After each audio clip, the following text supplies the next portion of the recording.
This morning, an Amber Alert for a missing 21-month-old little girl from Syracuse is still in effect. Maddox Lawrence has been missing since Saturday night. Right now, her father, 24-year-old Ryan Lawrence, is in police custody. We are expecting to learn new information this morning. Syracuse police are scheduled to have a press conference at 10 o'clock. And of course, we're going to carry it live right here on NBC3 and also on our website, cnycentral.com. We have new video of the search from overnight in Baldwinsville. Police searched for Maddox here after police say her father was picked up in Beeville.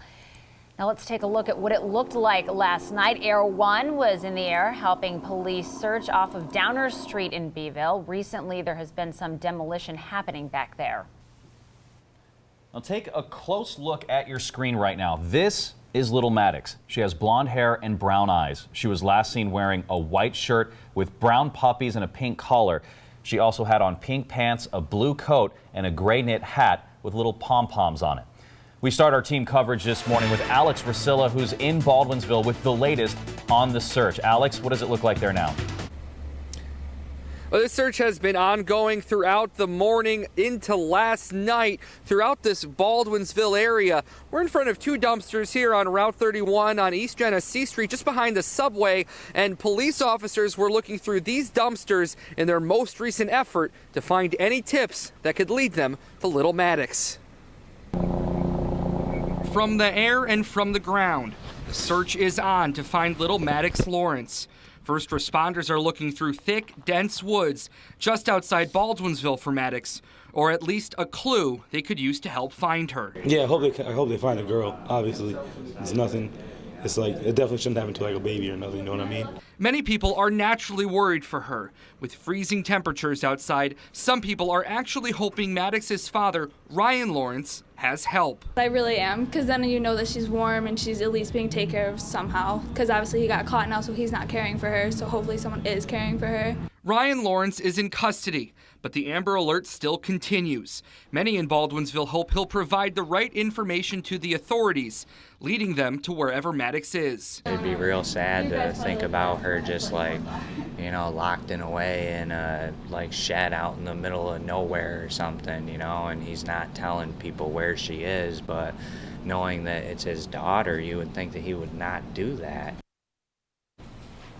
Back live at this dumpster, we're giving you a live look here on Today in Central New York. When I was talking with a police officer, Syracuse police officer, before he left this location, he was telling me that there was nothing of substance that they found in connection to Maddox's case in any capacity. They were working on a tip that they got from a caller who was saying that there was children's clothing, specifically children's socks, inside this dumpster. However, again, nothing in connection to Maddox's case, but still, police are working on any tips that are coming into their facility. For now, we're live here in Baldwinsville. I'm Alex Ruscilla. Back to you.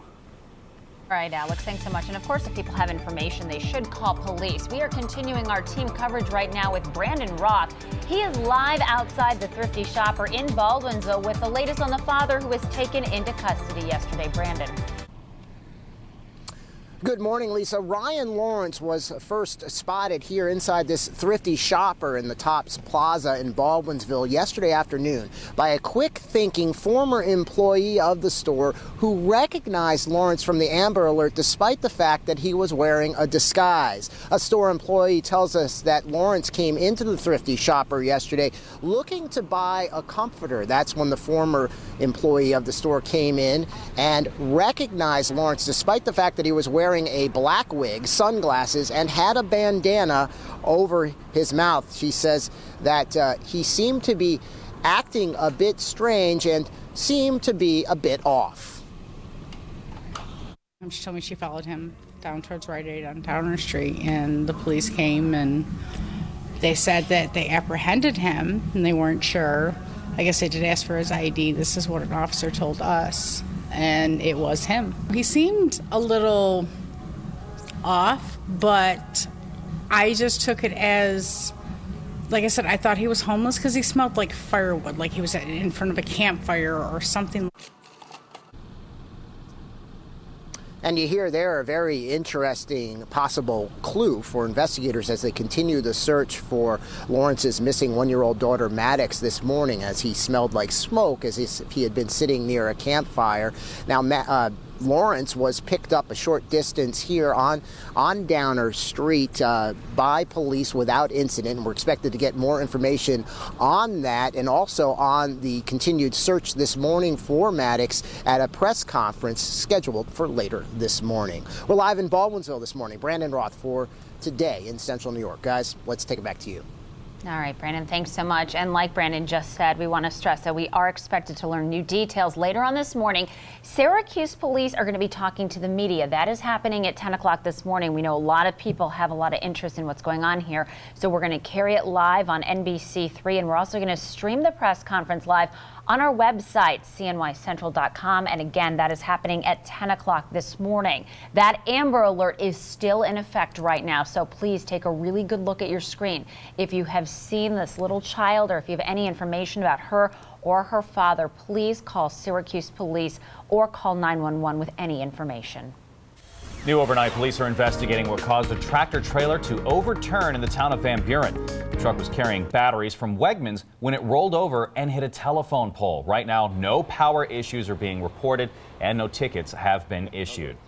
Funeral services for 7-year-old Ryan St. Patrick, who was killed in a fire last week, will be held tomorrow. The fire broke out last Thursday at around noon at a house on Turin Street in Rome. Police say Ryan and his 3-year-old cousin were visiting their grandfather. The grandfather was able to get the toddler to safety, but was pushed back by flames when he tried to get Ryan. Ryan was later pronounced dead at the hospital. A funeral for Ryan will be held at the Nunn and Harper Funeral Home tomorrow night at 7. Calling hours will be held before the service, starting at 4 o'clock in the afternoon. It is 6:38 on the dot. Let's take a look and see what's happening in the day ahead. Voters in Nevada are going to head to the polls today for the Republican presidential caucus. Marco Rubio and Ted Cruz were out speaking with voters yesterday. In a last-minute push for support last night, Donald Trump flew in from Atlanta to hit a rally in Las Vegas. He is expected to win, but second place is up for grabs. Cayuga County District Attorney John Budelman is appealing to the legislature today. He wants them to okay a grant to crack down on welfare fraud. The legislature will decide whether to accept $321,000 from the state so they can fight fraud for 3 more years. According to the district attorney, the program has saved taxpayers money. Auburn police are actively lobbying for that grant. Pete. Outside right now at the Stanley Law Skywatch. It's chilly, but seasonable. It's in the teens. That's normally where it's supposed to be. You can see we've got sunshine, quiet start to the day. Now, we do have a lot of different weather factors coming into play over the next 2 days and 2 nights. You'll see all sorts of precipitation types and temps. I straighten it out next. We start with breaking news this morning on the south side of Syracuse. Right now, crews are investigating the cause of a fire on Pacific Avenue. Our Brandon Roth is there now live with the latest information. Brandon, what can you tell us? Well, now we're talking to a lot of neighbors right here, Angie Lively Smith. And Angie, it hasn't been officially released, but you've heard that 2 of the children here have died.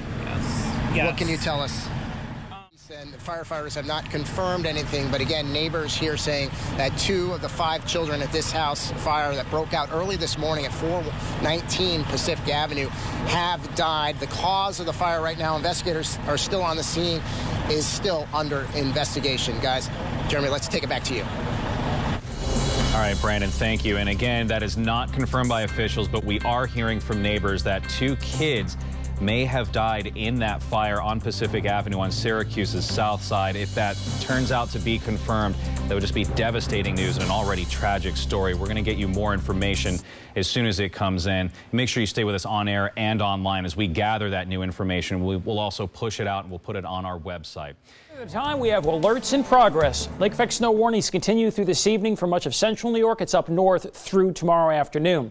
Heaviest snow continues to be right in north central New York with little to nothing further north and south. Cayuga Community College live triple Doppler radar. A fork of some lake effect snow goes into Rome and Remsen and Cleveland and Verona Beach and also around Morrisville and Hamilton. Steady snow in Syracuse, a bit heavier though again over Oneida Lake, Constantia, Brewerton, Scruple, and further west between Lysander and Fulton. You zoom in, you notice also over Red Creek and near Fairhaven. At the bus, if you're inside the band, you obviously have some heavier snow. If you're not in the band, it's just cold and windy with wind chills of 0 to 5. Again, parts of the area get lake effect snow through the day. Others get sun flurries, and everybody has a gusty wind, 20 to 24 with wind chills staying in the single digits. Total snowfall and what happens next beyond today coming up, Lisa. Pete, thanks so much. This is the first notable snow of the season. We have a warning for people that do have to drive this morning. Be careful. We have new video in of the snow overnight. This is what was going on. Of course, the plows are out, but right now they're tackling those major highways first, and then they're getting to the side streets. And you have to be careful when you're out there. School closings and delays are running at the bottom of your screen, and we are updating them as new information comes in. There are travel restrictions in effect right now for parts of the state thruway. Right now, long tandem vehicles are banned in both directions from exit 31 near Utica all the way out to exit 42 in Geneva. That is running until noon today. We also have travel advisories in effect for drivers. One was just added a short time ago. That's in Madison County, where neighbors are being told to be careful. So the Madison County one was just added, but both Onondaga and Oneida counties also have them. This means neighbors should limit all unnecessary travel in those counties. Again, you can drive. You're just being asked to be careful and slow down. Well, we haven't really been used to some of the snow that we're seeing, so we have team coverage this morning. Right now, meteorologist Molly Matat is live in Baldwinsville, where we can see snow there. Molly, just urging people, be careful. That's right. You really do need to take your time on the roads today. You can be seen from now. Reporting from Baldwinsville, I'm meteorologist Molly Matat. Back to you. All right, Molly, thanks so much. Well, one person who is taking his time out on the roads this morning is Brett Hall. He is out there. He's driving. We also have our photographer, Dennis, in the car with him. They are both being safe, keeping a close eye on road conditions so you know what to expect when you're outside this morning. Brett. Good morning, Lisa. Yeah, we're just merging on to 690 East, right coming from OK. Be safe on your way to work this morning. Lisa, back to you. Brett, thanks so much. Slow down. Good advice. It is 6:51. We have been on the scene of breaking news all morning long. 26 people taken to the hospital after a crash on 81 south of Syracuse. The road there is still shut down right now. Brandon Roth has been live at the scene all morning long. He joins us live with the latest. Brandon? Yeah, well, guys, this is the type of exercise that law enforcement and rescue trains for. They say they hope they never see, and this morning, unfortunately, they did. Take a look behind me. You can see that is the Trailways bus, and if you're just tuning in, that bus slammed into not one but two cars on Interstate 1 in the southbound lane right near the Nedrow exit about 3 o'clock in the morning, actually shortly before 3 o'clock this morning.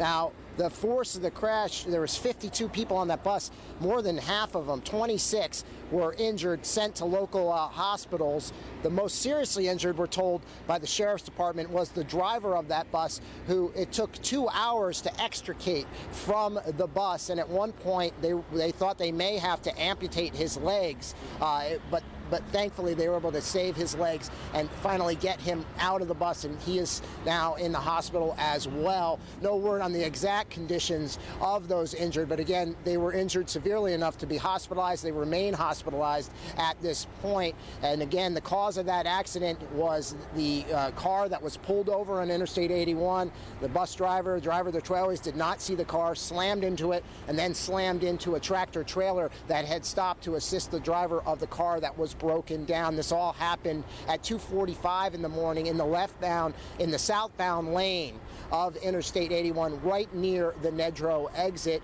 It took 10 ambulances and 7 emergency rescue crews. As I said, this is what they call a maximum casualty event. It's something they train for. Never think they'll see or hope they'll see, and this morning they did see it. And right now, one last point to keep in mind, 81 has been closed all morning. It remains closed at this point just near the Nedrow exit. It's a short detour. You take Route 11 and you can get back right on 81 on the other side. We're live this morning in Nedrow. Brandon Roth for Today in Central New York.